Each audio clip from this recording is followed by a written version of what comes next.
Oh yeah, finally I get to gush all about my favorite Mario Kart. This game is so precious to me. I played it so much when I was younger that I actually broke the R button on my DS just from this game. But with that said, let's get into why Mario Kart DS is mind-blowing. In 3, 2, 1... Finally, we have an awesome Mario Kart title that can be played on the go. I don't mean to diss Super Circuit because that's a solid game too, but I think everyone would rather play the DS version over the Game Boy Advance one. This was the first Mario Kart to introduce awesome retro tracks. Of course, Super Circuit had retro tracks as well, since you could unlock all the Super Mario Kart tracks, but the variety here is much better and just more interesting in general. Dry Bones in the Dry Bomber Kart is still my favorite kart and character combination of all time. It just feels so good, like nothing could top it.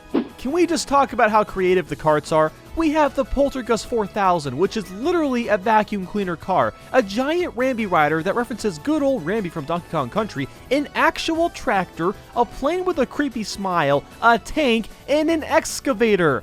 An excavator! What? While the character selection is admittedly small, the inclusion of Rob is completely left field and a great surprise. The overall pacing of this game is so fast. Even getting hit by a banana or a green shell happens in a flash. The action never stops. The track selection is some of the best the series has ever had to date. Luigi's Mansion has you driving through a creepy, dark forest filled with walking trees, bats, and even parts of a mansion. Then there's Delfino Square, in which you drive through a recreated town of Delfino Plaza. This place really makes you feel like you're breezing through a town, which is just surreal. Plus, you can smash through boxes, drive through a secret mud shortcut, spot pianos, and at the end there's a huge bridge where you'll either catch serious air or serious speed. Airship Fortress brings the infamous Mario Bros. 3 levels back to life. You drive through a giant airship avoiding bullet bills, Monty moles, fire, and clearing huge gaps. I never would have guessed that Peach has such a gorgeous garden. She's even got top security. Like, look at how giant these chain chomps are. Woo! Waluigi Pinball. Do I need to say more? Tick-tock clock. Again, do I need to say more? Most Mario Circuit tracks are pretty forgettable, but the one on the DS is actually really cool. The layout is dynamic and there's a lot to look at, like Peach's castle, a giant pipe you can drive through, Goombas on the road, and so on. I know people like Moo Moo Meadows, but I'm a Moo Moo Farm kind of guy, and this legendary track was brought back to Mario Kart DS. And same with Choco Mountain. This track has been improved too, since the mountains on the sides aren't nearly as glitchy as they were in Mario Kart 64. The battle mode selection is simply the best. To start, they brought back Pipe Plaza and Block Fort. Like, okay, that in itself is just incredible. These are two of the best Mario Kart tracks of all time in the same game. They've also got Nintendo DS, where you literally drive on top of a giant DS. Now, let's be real, it's a lot better than the GameCube one from Double Dash because it's not teeny tiny and it's not like randomly hectic because there's a billion things flying around and stuff. It's just a lot better. And Twilight House is a blast too. You drive around a giant house that has lots of rooms, and there's also a small outside portion that's drivable as well. For the balloon battle, each player now has 5 balloons in stock, but you have to manually blow the balloons up while not accelerating.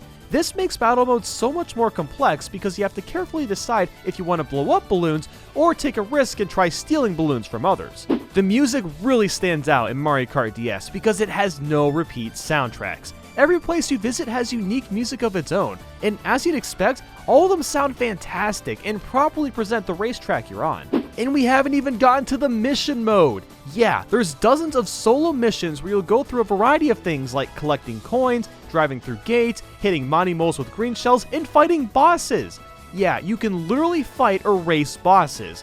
Now, why hasn't mission mode returned? Like, this makes Mario Kart DS feel so much more full and alive. Come on, Mario Kart 9. Mission mode. Restarting missions in mission mode takes almost no time. I know this is a small thing to praise, but it makes a big difference if you're stuck on a certain mission and have to keep trying it over and over. If you want to draw a custom emblem for your car, well, now you can. This is another feature that's been pulled from all the newer Mario Kart games. I couldn't tell you why. You can even scroll through every card to see how your Smexy emblem looks on each one.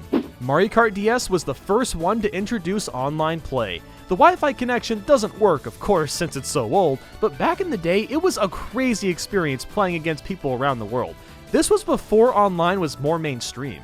The drifting is actually amazing. You can easily build one up to grab a mini speed boost and do as many as you want. Now sure, some people don't like how broken it is, but you can't deny that it makes this Mario Kart one of the best controlling ones to date. The bottom screen is so awesome that you could actually play the entire game just looking at that. That's because it shows where all the characters are and even where all the items are. Playing battle mode with computer players is honestly really nice. Most of the older Mario Kart games won't let you play battle mode unless you have a friend nearby, but for this one, you can run it up anytime you want.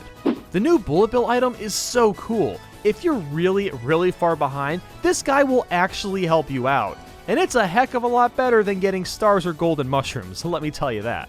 There's a brand new team mode where you can race in a group with others, and the goal is to get you and your team to all place as high as possible to earn the most points.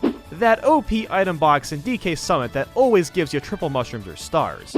I just realized, the walls at the beginning of Bowser's castle kind of look like claws, or his hands.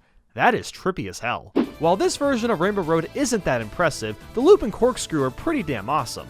While Tart Top isn't the greatest battle map ever, it definitely looks delicious. See, this is the correct way to implement coins in Mario Kart. You don't just make them items. Yeah, I'm looking at you, Mario Kart 8.